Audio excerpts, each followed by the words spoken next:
So I noticed in my inbox, some white Neanderthal had said, and I quote, slavery was so long ago, get over it.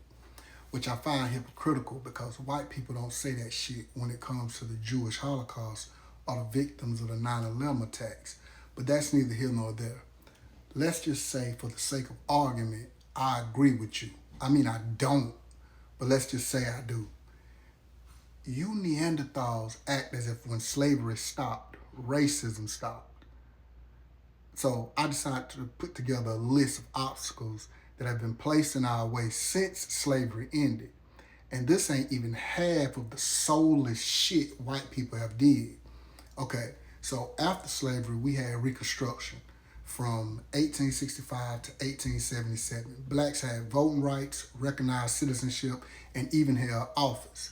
Then the Union troops were removed, and angry white mobs from the South took the land and resources that were afforded to the newly freed blacks. Blacks still had the initiative to move around and begin building their own communities and towns. So, starting in 1919, what historians call the Red Summer, whites attacked these towns in Oklahoma, Florida, Georgia, North Carolina, and a host of other states, burning them to the ground, and again, like they always do, stealing land and resources. Then, after the Great Depression, the government created safety net programs that blacks were disproportionately denied while white families reaped the benefits.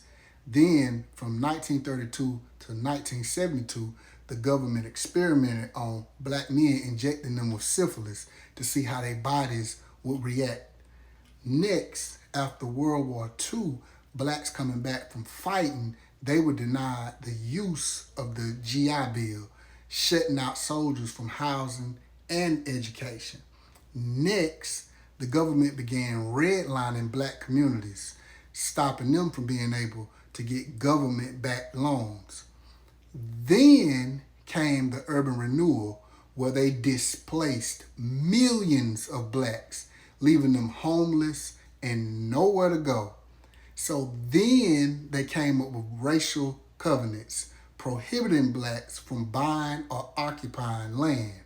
Next, in the 1960s, they began facilitating the assassinations of all our black leaders.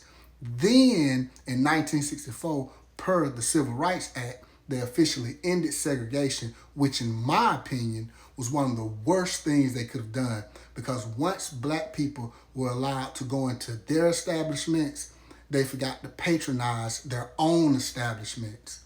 During the 1960s and 70s, they flooded the black neighborhoods with heroin.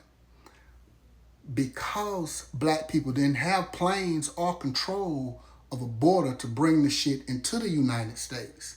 Then, in the 1980s, Reagan passed the Anti-Drug Abuse Act, which differentiated cocaine from crack, but allowed the CIA to flood South Central Los Angeles with cocaine to support the Contra operatives fighting in the Nicaraguan with guns that were brought with the proceeds from the cocaine. Then you had the 1994 Truth in Sentencing Crime Bill Act that Clinton and Biden passed that locked up a whole generation of black people. Now we're dealing with mass incarceration and police brutality in levels that resemble the enslavement period. And after all of this that I just enlightened you on, you will still say it's black people's fault. Typical Neanderthal behavior.